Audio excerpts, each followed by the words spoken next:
Jason Krempa. Here. Marco Nessi. Here. Mike Taylor. Here. Eric Tudor. Here. Kevin McMullen. Here. Andrea Kleizek. Here. Also in attendance, we have Mike Thomas, Jeremy Gertz, Susan Barone, Joseph Gringa, Mark Gabriel, Agency Counsel, and Alex Zulia. Thank you very much. All right, in your packet that you received a couple of days ago, we have the meeting minutes from our last meeting, which would have been May 8th of 2025, also via phone. Can we take a moment to review the meeting minutes, see if there's anything that needs to be omitted, included?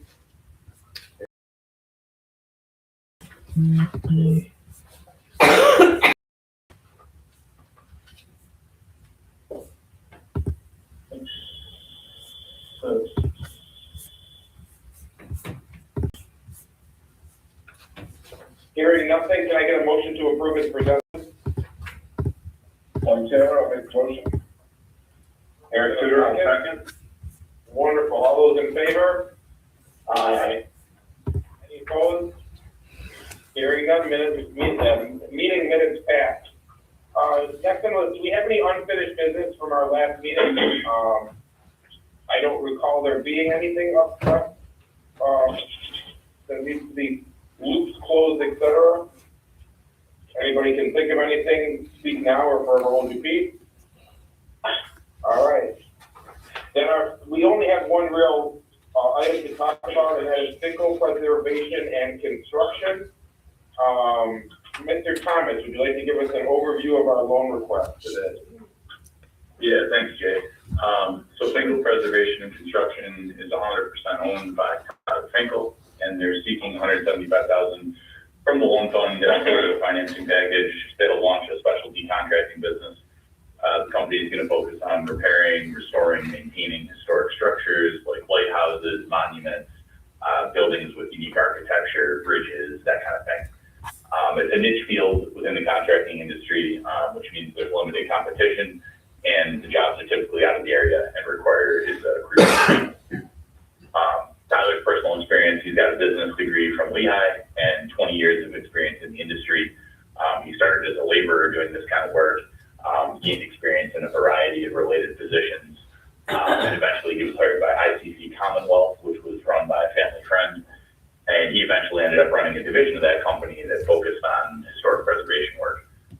Because of his relationship with that company, he was able to negotiate a pretty amicable separation agreement where the new company would be allowed to pursue smaller jobs under $500K for the first year, and then on larger jobs, he'll act as a consultant for ICC. And then after that, there's no restrictions, and they've worked out everything with the labor, so shouldn't be any issues there. The business doesn't require a lot of heavy equipment, so the financing package is mostly comprised of funds for working capital to support the early months of operation before cash flow catches up. The company secured a commitment from M&T for $550,000 towards permanent working capital. Our funds will be used to purchase the required fixed assets, which we estimate to total around $100,000, with the balance going to cover his first year insurance premium, which is going to be pretty healthy. We're going to make it clear to Mr. Finkel our preference is to finance as much as we can in fixed assets, and then we'll have a specific filing on those assets, which is something that I didn't state in the collateral section, but we will have a specific filing and plan to be in front of M&T on anything that we finance. This being the startup company, the financial analysis is really based on the owner's projections. He essentially ran his division of ICC as a standalone company, so he's pretty well positioned to provide accurate projections. In his last year with that company, his division was doing about $15 million in revenue. Given the nature of the business with the specific skills needed and lack of competition, margins are expected to be pretty healthy. He's estimating revenue to start at about $3.6 million in the first year and elevate to about $7 million by year 3, with net profit margins around 10%. And that'll yield sufficient cash flow to cover all of his debt with a good amount of cushion. So if he comes up short, he should be okay on the cash flow side. On the balance sheet side, with any contractor, it's a working capital business that requires a lot of cash. The owner profiles as a creditworthy individual. He's got a great credit score, but not a lot of cash, hence the need for the funding package. His biggest cash flow challenge is going to be in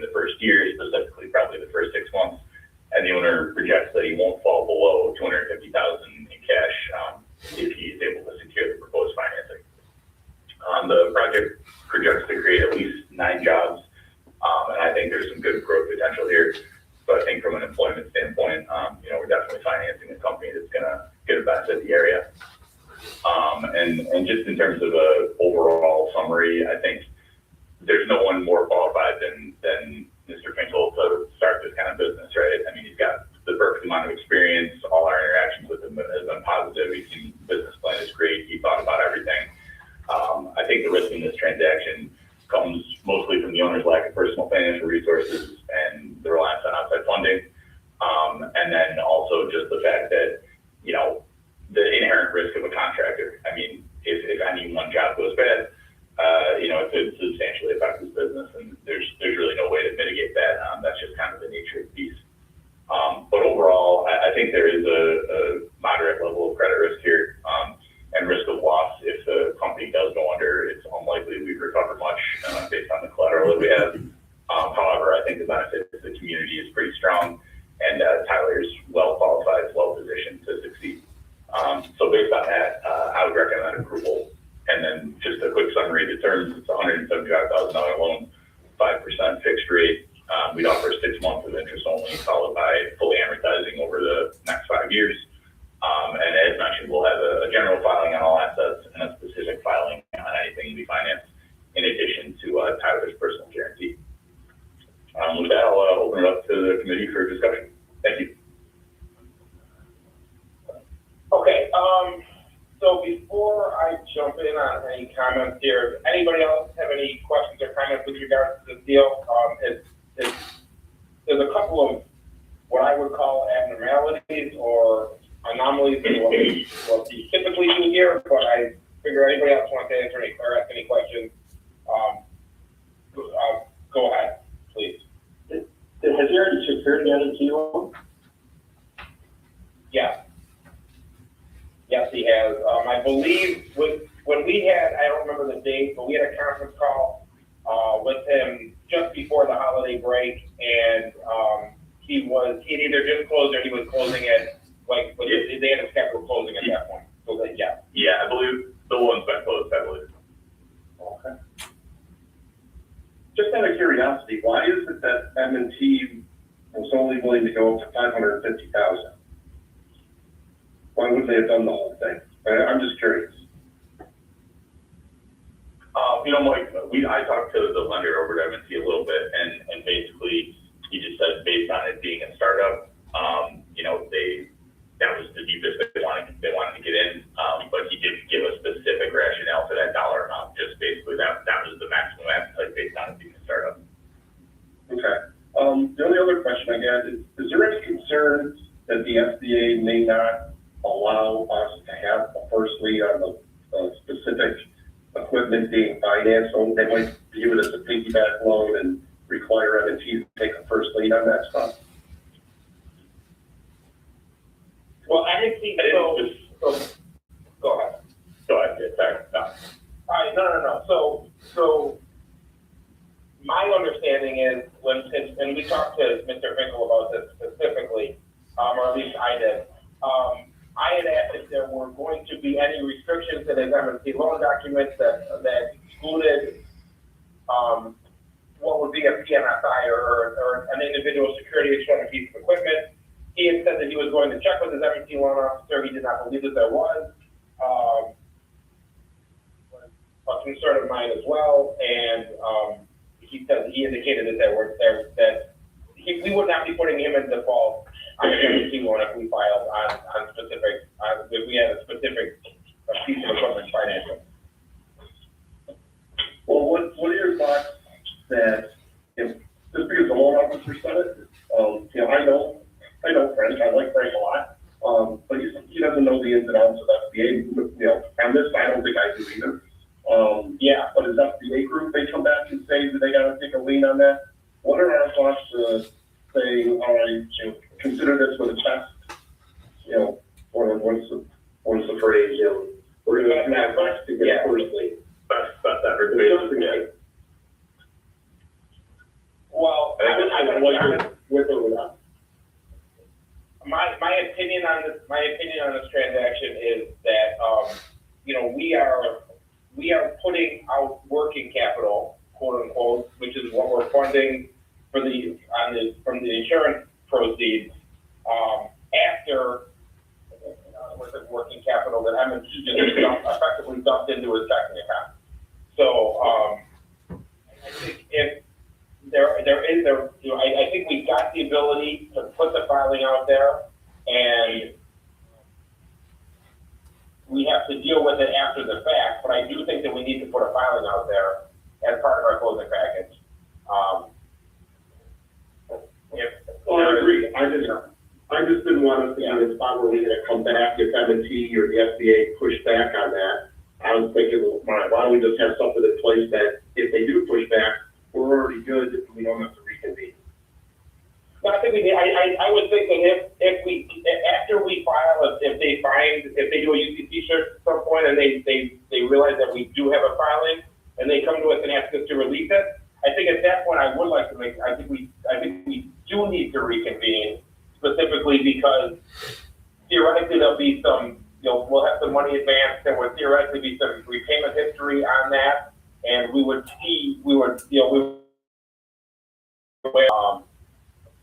if you get a working progress at that point. Fair enough. We have a better knowledge. It wouldn't be a pure startup at that point. There would be we have some history, and we could speak to that. I'm just trying to make yours and Mike's job easier. Yeah, I think in this particular case, I think in this particular case, because we're dumping working capital into a checking account after M&T already dumped in $500,000 worth, I think we need to take the extra step.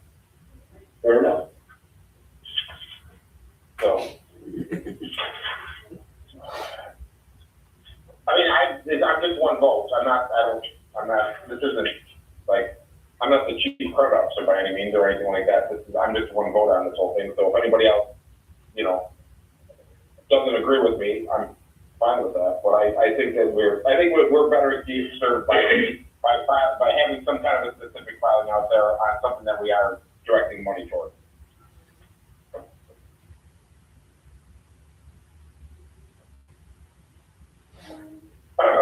All right, so yeah, like as I said, and I think I've got the point across. I mean, I think this is, while I do appreciate the need for some additional financing for equipment, I think this is a little bit unusual, the fact that, M&T provided $550,000 worth of pure working capital financing, and we're coming in behind, but I think that in this particular case, we've got the right individual with the right, with a specific niche market and a niche business.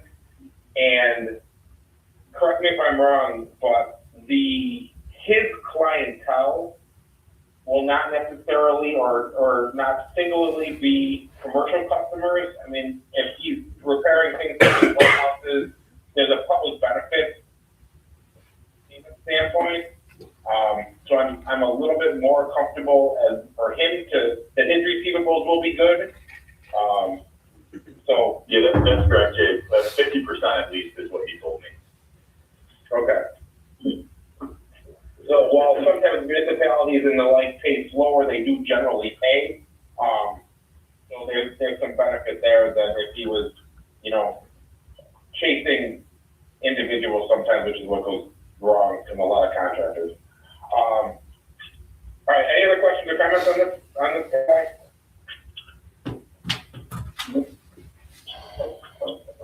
Nope. All right. Okay, then I would like to make a motion to approve as presented with one change, that we will have specific filings on the equipment that we are funding.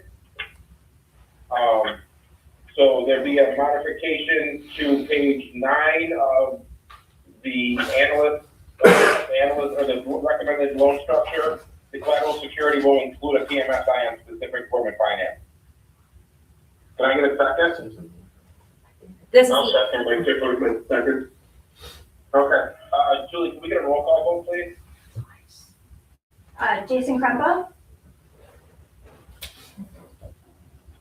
Jason Krempa? Oh, did we lose Jason? We'll come back to Jason. Oh, there you are. Jason Krempa? Yeah, I'm sorry. Okay. Mark Onesi, Yes. Mike Taylor, Yes. Eric Tudor, Yes. Kevin McMullen, Yes. Andrea Kleisek. Yes. Perfect. Motion passes. All right, any other questions or anything else for the good of the order? Nope. All right, can I get a motion to adjourn? I'll make a motion to adjourn. Yeah, again, a second. Kevin McCall, second. In favor? Aye. Aye. Yes, sorry. Okay, we are adjourned. Thank you. Thank you. Thank you. Thank you.